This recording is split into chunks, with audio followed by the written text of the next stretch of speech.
Sahabat yang dikasihi Kristus, selamat bertemu kembali. Hari ini kita ada di bawah tema Amazing Grace. Dan sebelumnya, mari kita minta pimpinan Tuhan. Kita berdoa.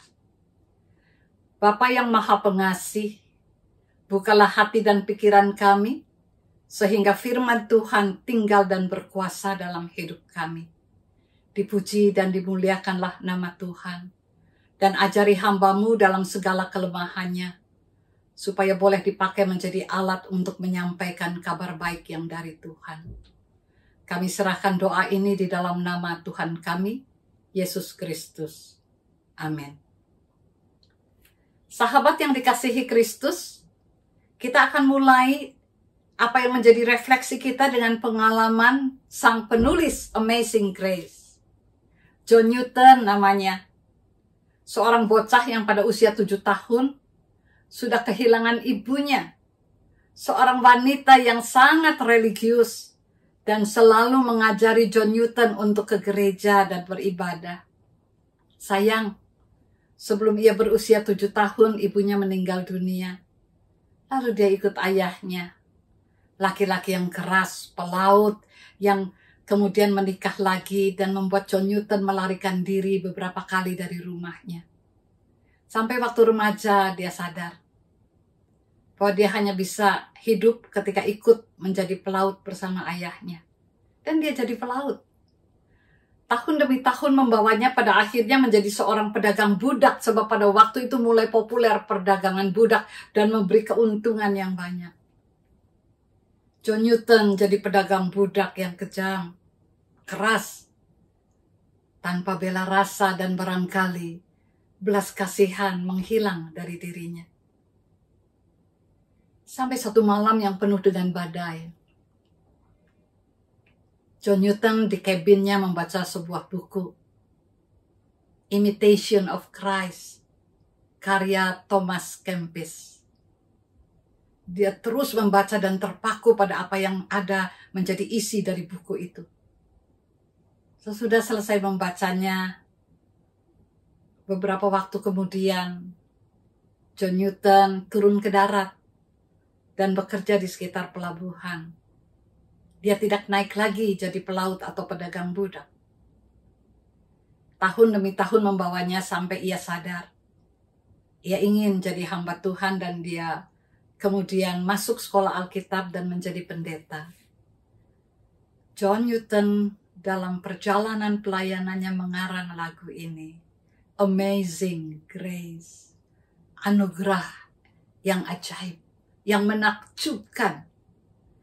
Ketika Tuhan menjumpai dia di kabinnya dengan sebuah buku Imitation of Christ, di tengah-tengah badai yang mengamuk, yang menggoncang kapalnya. Di sana John Newton menemukan kedamaian hati. Tuhan menjumpainya. Dan ia mengungkapkan itu sebagai sebuah pencelikan mata hatinya. Orang yang terhilang yang ditemukan Allah. Maka lagu itu kemudian menjadi sangat populer. Amazing Grace, how sweet the sound. Suara itu begitu manis. Menjadikan ia kembali menemukan hidupnya. Disahabati, dijumpai, dijadikan manusia kembali. Seperti yang Allah maksudkan. Punya hati nurani dan memiliki belas kasih kembali. Ada transformasi dari seorang John Newton. Dan di tengah-tengah perenungan ini, Amazing Grace juga ingin membawa saya dan saudara pada pengalaman sekawanan gembala. Lukas pasal 2, ayatnya yang ke-10 sampai dengan ayat yang ke-12. Dan kemudian saya masuk ke ayat yang ke-20. Lalu kata malaikat itu kepada mereka, jangan takut, sebab sesungguhnya aku memberitakan kepadamu kesukaan besar untuk seluruh bangsa. Hari ini telah lahir bagimu juru selamat, yaitu Kristus Tuhan di kota Daud. Dan inilah tandanya bagimu. Kamu akan menjumpai seorang bayi dibungkus dengan lampin dan terbaring di dalam palungan. Maka kembalilah gembala-gembala itu sambil memuji dan memuliakan Allah karena segala sesuatu yang mereka dengar dan mereka lihat, semuanya sesuai dengan apa yang telah dikatakan kepada mereka. Gembala, sekawanan orang-orang yang dianggap tidak punya martabat, kasar, tanpa etika yang baik. Orang yang dipinggirkan dan tidak diperdulikan. Bahkan kalau ada sensus atau cacat jiwa, mereka tidak dicari. Mereka terasing, kesepian, dan hampir tidak percaya bahwa mereka punya nilai yang sama berharganya dengan mereka kaum-kaum elit yang berpendidikan, yang beretika halus, dan seterusnya. Kepada mereka Allah menjumpai ketika Natal itu terjadi. Di sana warta itu jelas sekali. Hari ini telah lahir bagimu Sang Juru Selamat, yang terbaring dalam palungan dibalut dengan lampin. Warta ini begitu menakjubkan. Bukan hanya serangkaian malaikat dan bala tentara Allah yang memuji memuliakan Allah tentang damai di bumi, tapi bahwa Tuhan memilih untuk menjumpai mereka, memutuskan untuk menyahabati mereka, dan membawa warta ini untuk menjadi warta kehidupan bagi mereka. Di dalam palungan, di kandang domba, berbalutkan lampin, tidak ada seorang pun yang tidak bisa datang. Dalam pikiran bahwa itu nilai-nilai terendah secara manusia, Allah memilih bahwa Yesus Sang Raja itu datang di dalam kondisi di mana semua orang bisa datang dan menyembah Dia. Wah, ini begitu menakjubkan. Gembala itu waktu sesudah menjumpai kebenaran Sang Juru Selamat, pulang dengan mulut yang memuji dan memuliakan Tuhan. Bukankah ini yang dimaksud dengan amazing grace? Mereka tiba-tiba merasa utuh menjadi manusia, dicintai, dipihaki, dan dilihat, dikenali dan diperhatikan, dan mendapatkan hak istimewa bahwa Allah membawa warta yang begitu besar itu untuk mereka. Saya dan saudara, apa juga mengalami amazing grace?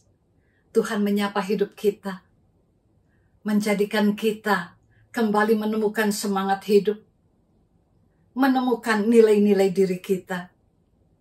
Dan kita juga memuji-muji dalam syukur kepada Tuhan bahwa Ia menjumpai hidup kita. Wah, ada banyak perjumpaan, saudara. Di Alkitab ada begitu banyak orang yang dijumpai Allah. Salah satunya adalah Paulus. Perjumpaan itu membuat orang mengalami apa yang disebut dengan transformasi.